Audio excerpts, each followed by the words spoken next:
بسم اللہ الرحمن الرحیم حامدا ومصلیا ومسلما اما بعد۔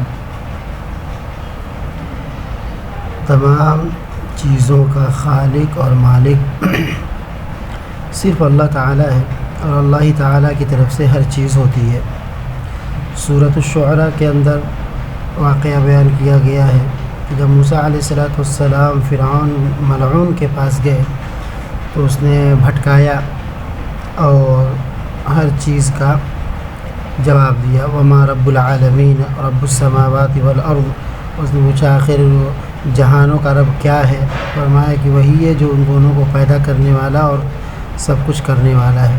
اسی میں نیچے حضرت ابراہیم علیہ السلام کا بھی مکالمہ ذکر کیا گیا ہے کہ ابراہیم علیہ السلام نے کہا کہ میرا رب وہ ہے وَإِذَا مَرِضْتُ فَهُوَ يَشْفِينِي، کہ جب میں بیمار ہوتا ہوں تو میرا رب ہی مجھ کو شفا دیتا ہے۔ اس بات کا یقین ہونا چاہیے کہ ہر چیز کا خالق اور مالک صرف اللہ تعالیٰ ہے اور اللہ ہی رب العزت کی طرف سے ساری چیزیں ہوتی ہیں، بیماری بھی، شفا بھی، رزق کا ملنا بھی اور تمام چیزیں بھی۔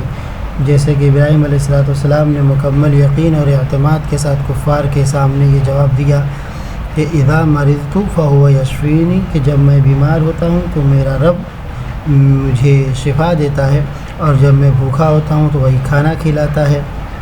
اور موسیٰ علیہ السلام نے بھی فرعون کے مقابلے میں ساری باتوں کو پورے اعتماد اور یقین کے ساتھ بیان کیا۔ پہلے مسلمان کو اپنے ایمان اور اعتقاد میں پختہ ہونا رہے گا، تب جا کر کے وہ اپنے ایمان اور اعتقاد کو دوسرے کے سامنے بہت مضبوطی کے ساتھ بیان کر سکتا ہے۔